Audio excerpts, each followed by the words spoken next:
Hi guys, Mike Sperduti here, and I have to tell you, I share a lot of the good stuff with you, but you guys know me, I'm transparent.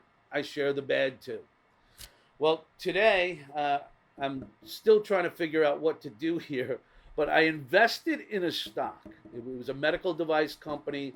A friend of mine became president of the company, and when he told me about the technology, it was so much far superior to anything else that's out on the marketplace. It was a no-brainer for me to invest in technology. So I put up a pretty good chunk of change into the company. I got in on an insider price. It was basically the friends and family, and the big money was getting in because they were going to get ready to build the company for a public offering. And anyway, long story short, I get in and at a really great price, which was $8 a share with all the insiders. Well, lo and behold, the company does go public a few months later, and the stock shoots up to $22 a share. And as because I got in on the inside, I cannot sell. There's a holding period. There's a waiting period. So when it went up to 22, everything was looking great. And then just a few short weeks later, the stock plummeted down to where it's trading now in the single digits, like back in the three range. So I'm behind the eight ball right now.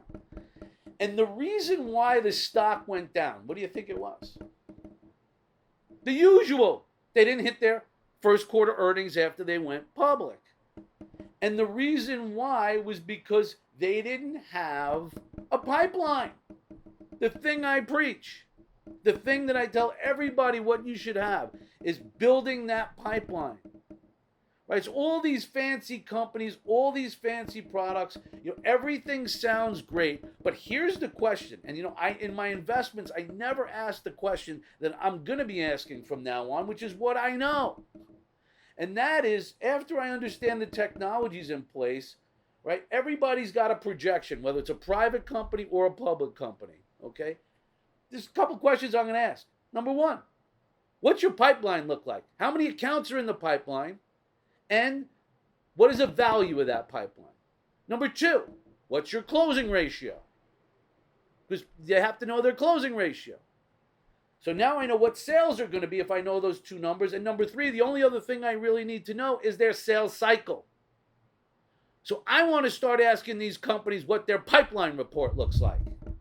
Because here we are, we're all investing money in these great things, but the biggest thing is if they're not in front of the right opportunities, if they're not in front of enough opportunities, no matter how great their Harvard, Yale, Princeton sales force is, or whatever it is, how awesome they are, if they're not putting in the hard work, if they're not identifying their pipeline, then they're not going to hit their numbers, and that's why we're going to lose our money.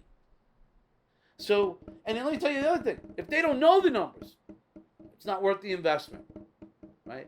Innovation is 50% of the success of your company. 50% is marketing.